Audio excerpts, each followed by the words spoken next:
پیش آیا. اتنا بڑی مسجد، مدینہ مسجد طارق روڈ کے اوپر، میں تو سمجھ رہا تھا 25-30 سال، ایسے اندازہ لگایا تھا، پتہ چلا کہ 40 سال سے قائم.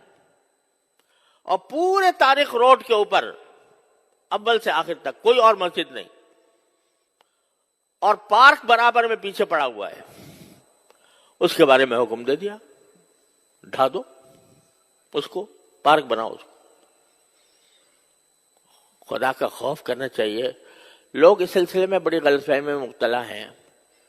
ایک بات میں آپ کو واضح کر دیتا ہوں کہ لوگ کہتے ہیں بھئی اگر غیر قانونی طور پر جگہ پر بنائی گئی ہے مسجد تو وہ مسجد نہیں ہوتی. یہ صحیح بات ہے، لیکن اس کا مطلب یہ ہے کہ ایک تو اگر کسی کی زمین پر جہاں جائز قبضہ کر کے مسجد بنائی جائے گی وہ بالکل ناجائز ہے، حرام ہے وہ. اسی طرح اگر کسی سرکاری جگہ پر بنائی جائے گی تو بھی اصل بات یہ ہے کہ نہیں بنانی چاہیے. لیکن صورتحال یہ ہے کہ ایک اسلامی ریاست میں حکومت کا فرض ہے کہ وہ ضرورت کے مواقع پر مسجدیں بنائے. اس کا کام ہے یہ. الذین ان مکناہم فی الارض اقاموا الصلاۃ. اللہ تعالیٰ فرماتے ہیں کہ جب مسلمانوں کو اقتدار نصیب ہو تو پہلا کام ان کا یہ ہے کہ نماز قائم کرنے کے لیے جگہ بنائیں، نماز قائم کریں. تو یہ حکومت کا کام ہے. لیکن اگر حکومت پہلو تہی کر رہی ہے، آپ بتائیے، خود سوچ کے بتائیے کہ سارے ملک میں یا اپنے شہر کی بات کر لیجئے، کوئی ایک مسجد بتا دیں جو حکومت نے بنائی ہو، یعنی حکومت نے اپنے خرچے پر تعمیر کی ہو.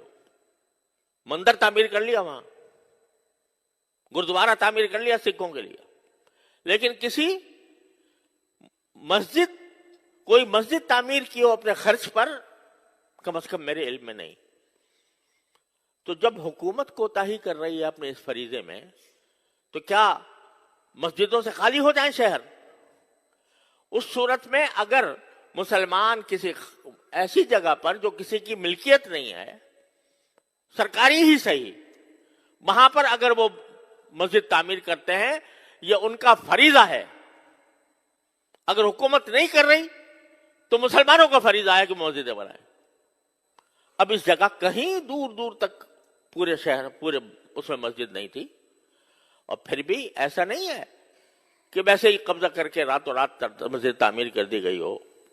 واقعہ یہ ہے کہ وہ اس کے لیے انہوں نے سوسائٹی کی اجازت لی، بلڈنگ کنٹرول اتھارٹی سے نقشہ پاس کرایا، اور اس کے بعد وہ مسجد بنی، اور 40 سال سے چلی آ رہی ہے. اور آپ کوئی بھی جا کر دیکھ لو کہ ہر 5 نمازوں کے اندر ہزاروں نمازی نماز پڑھتے ہیں، اور جمعہ میں تو کوئی ٹھکانہ نہیں، وہ چلی آ رہی ہے. آپ کہتے ہیں یہ پارک کی جگہ تھی. ارے بھائی پارک کی جگہ تھی، 40 سال نظر نہیں آیا. جن لوگوں نے این او سی دیا وہ کیسے دیا، اور جن لوگوں نے نقشہ پاس کیا وہ کیسے پاس کیا؟ آپ 40 سال کے بعد آ کر کہتے ہیں کہ یہ غیر قانونی ہے. اور میں نے وہ فیصلہ دیکھا جس فیصلے کے تحت یہ بات کہی گئی ہے. افسوس ہوتا ہے کہ اتنا بڑا مسئلہ، اور مشکل سے میرے خیال میں 20 سطروں میں لکھا گیا ہے، 22 سطروں میں. صرف اتنا ہے کہ کمیٹی کا ایک ممبر ہمارے سامنے پیش ہوا، اور اس سے ہم نے پوچھا کہ بھئی اس کی کیا قانونی کوئی اجازت آپ کے پاس ہے؟ اس نے کہا جی میرے پاس تو نہیں ہے. اب ایک ممبر ہے کمیٹی کا، کوئی صدر بھی نہیں، سیکریٹری بھی نہیں، مسجد کا متولی بھی نہیں. اس سے پوچھ لیا، اس نے کہا جی میرے پاس تو نہیں ہے. کہنے کا معلوم ہو گیا کہ کوئی نہیں ہے، لہذا اس کو 1 ہفتے کے اندر ختم کر دو. تو بڑا افسوسناک قسم کی بات ہے. اور عدالتی آداب کے بھی، عدالتی جو طریقہ کار ہوتے ہیں اس کی بھی پوری رعایت نہیں کی گئی. تو ان کا فرض ہے کہ وہ اس پر نظر